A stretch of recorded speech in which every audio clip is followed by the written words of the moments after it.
La Confcooperative non entra mai nel merito delle dinamiche del territorio, lo fa da sempre.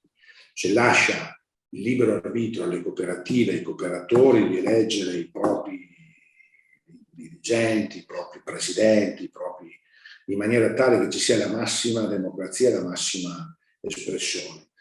La nostra maniera di lavorare è quella poi di supportare chiunque viene eletto in democrazia all'interno delle cooperative, e vi posso garantire che in molte altre realtà non è così semplice. Cioè le federazioni e la politica cercano anche di mettere il becco all'interno delle varie realtà. Questo per me andava sottolineato perché è un vanto.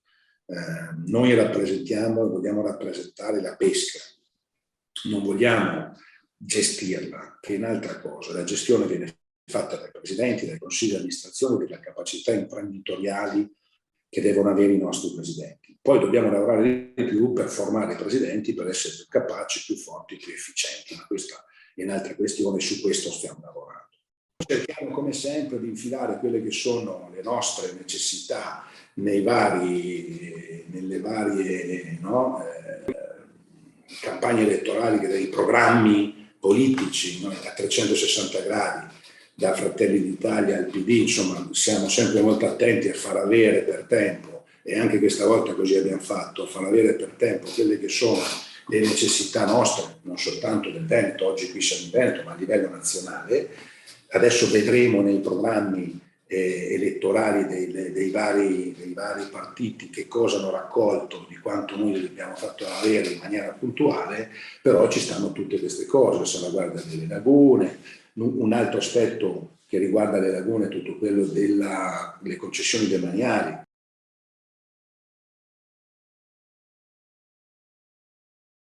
Però devo dire che la grossa e la grande difficoltà è la mancanza di lavori di vivificazione nelle nostre lagune. Quindi sia per quanto riguarda la nostra sacca di Scardovari, che produceva in circa 25-30.000 quintali di cozza di Scardovari, quest'anno siamo arrivati a 18.000, quindi un grosso caglio di produzione sia per quanto la resa della cozza, ma anche purtroppo anche la moria, che purtroppo ritardando la raccolta si è alzata drasticamente a temperatura molto presto quest'anno, di conseguenza ha fatto morire abbastanza del nostro prodotto. Ecco.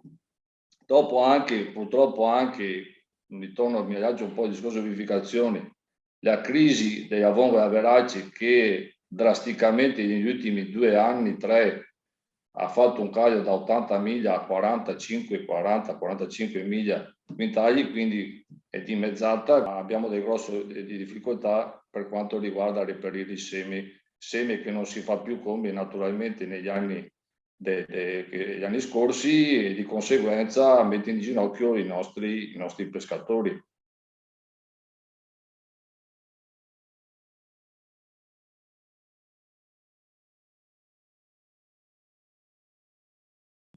Secondo me i lavori di vivificazione sono di primaria necessità, e di conseguenza bisognerebbe sollecitare il più possibile perché possano essere eseguiti nelle nostre lagune, per far sì che il seme naturale di vongola verace possa riprodursi come una volta, ma anche dia un po' di respiro anche alla nostra cozza, che purtroppo si vede che ogni anno ci sono dei grossi problemi.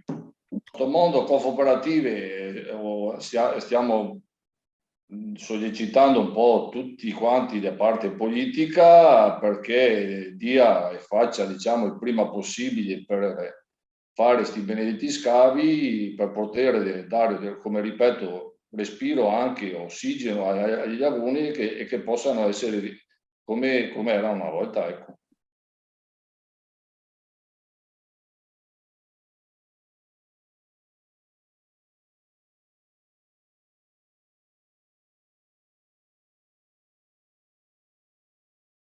Che cosa stiamo facendo come Confcooperativa regionale, e perciò nel ruolo di rappresentanza regionale che per oneri e onori mi si spetta. In realtà abbiamo sollecitato in più occasioni degli interventi che siano degli interventi strutturali e continui nel tempo, perché la laguna di Scardovari, come tutte le lagune in genere, sono vive, cioè la laguna di Scardovari è in un contesto di un parco naturale che è quello del delta del Po, e tutti questi lacci e lacciuoli, cioè questi vincoli ambientali, sono dei vincoli veri e propri che impediscono alle varie istituzioni e alle varie competenze che vi sono in quella laguna di essere veloci. Ovvero, che cosa intendo veloci? Servirebbe un metodo che guardi certamente alla salvaguardia dell'ambiente, perché siamo e sono i primi a volere salvaguardare questa laguna, visto che lì ci vivono 1700 soci, tra l'altro il 50% tra uomini e donne, credo sia una delle poche realtà europee ad avere un tasso così importante di figure femminili in un consorzio di questa dimensione, credo sia anche uno, se non il consorzio più grosso d'Europa.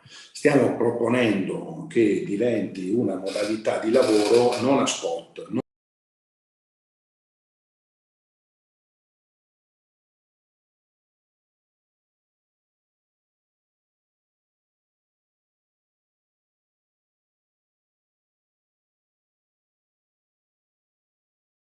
noi abbiamo degli uffici periferici che sono dislocati su Porto Tolle, su Chioggia e su Caule.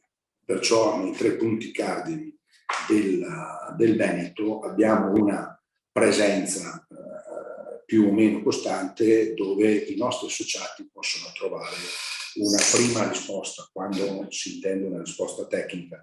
Chiaro che non è l'ufficio politico è un'altra cosa, però anche qui abbiamo una commissione pesca che è all'interno della FEBAGRI Pesca Veneto, che rappresenta trasversalmente tutte le realtà del Veneto.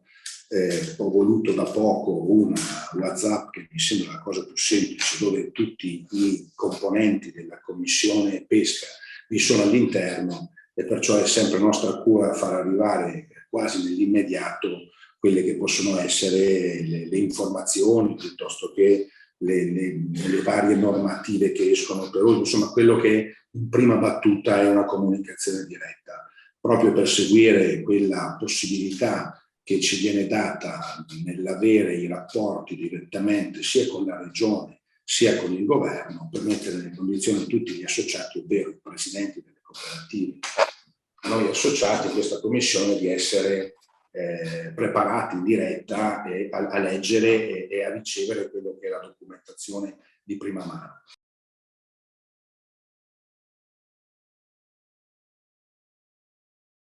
Oggi è chiaro che è tempo di cambiare per 1000 motivi. Forse non metterei al primo posto quello diciamo ambientale, ma soprattutto quello energetico.